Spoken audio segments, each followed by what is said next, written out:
This video is about integrating a subwoofer simply and sensibly into a music system. Not about perfect curves, not about chasing numbers, and definitely not about turning a listening room into a laboratory. The aim here is much more modest. To place a subwoofer well, to set its level properly, to get the phase broadly right, and to choose a crossover that blends naturally with the main speakers. In other words, to make the system sound more convincing rather than more impressive. I would suggest to you that you hang on to later in this video, where I will let you into an incredible secret. This will help you select the absolute best first settings for your sub and main speaker. I don't think many people know this yet, but it could be a game changer. If you have already set up your main speakers in a reasonable position, here is the natural next step. And if you have ever added a subwoofer and thought, this sounds bigger but not better, you are very much not alone. The first thing to say is that subwoofer integration is mostly about placement, not settings. Where the subwoofer sits in the room matters far more than which brand it is or how many controls it has. A good starting point is to place the subwoofer somewhere near the front of the room, roughly between the main speakers or slightly to one side. Not because this is ideal in all rooms, but because it makes the integration problem simpler to think about. At this stage, we are not hunting for maximum bass. We are looking for bass that sounds like it belongs to the music, not bass that has arrived late and is standing awkwardly at the back of the room. Once the subwoofer is roughly in place, the next step is level matching. This is where many systems quietly go wrong. The correct level for a subwoofer in a music system is almost always lower than people expect. If the bass draws attention to itself, it is probably too loud. If you notice the subwoofer switching on and off as tracks change, it is definitely too loud. A good practical approach is to start with the level turned down. Slowly raise it until the system sounds fuller. Then stop. If you are wondering whether it needs a little bit more, it probably does not. Properly integrated bass tends to disappear as a separate thing. Next comes phase, which sounds technical but does not need to be. At this stage, phase is not about numbers or precision.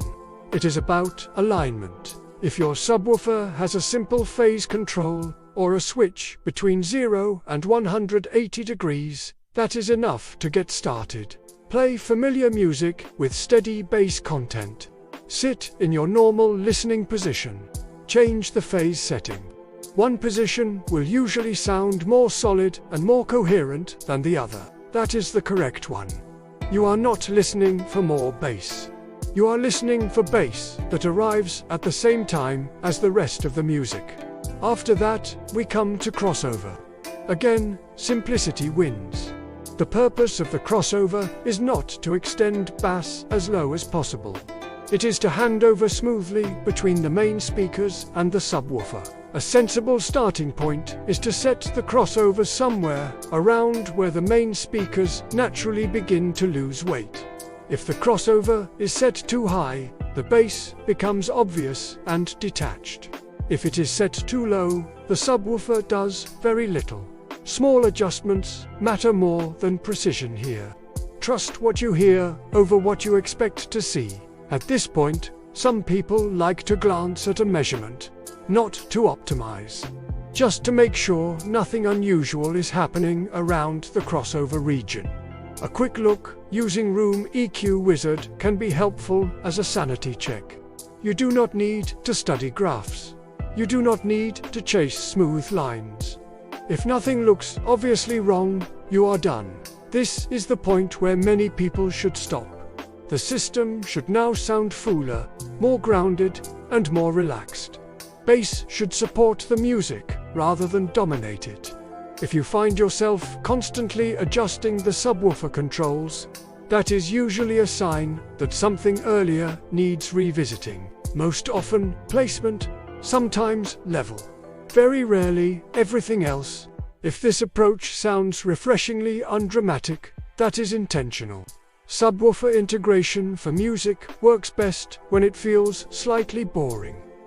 I would like to share something I did which I felt was very helpful. I asked my AI ChatGPT to help me to find the right crossover levels and volume to match my REL T7 sub dot with my KEF speakers.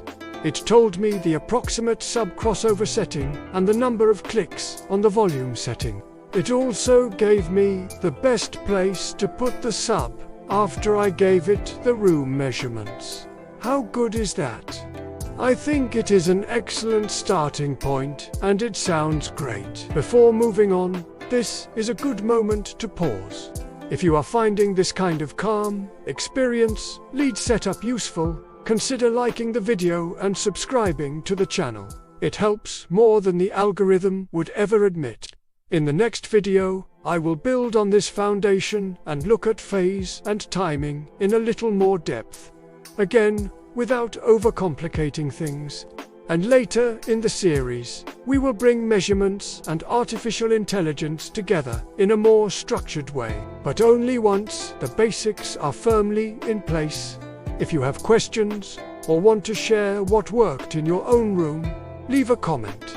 Thoughtful experiences are often more useful than definitive answers. That is the real theme running through all of this.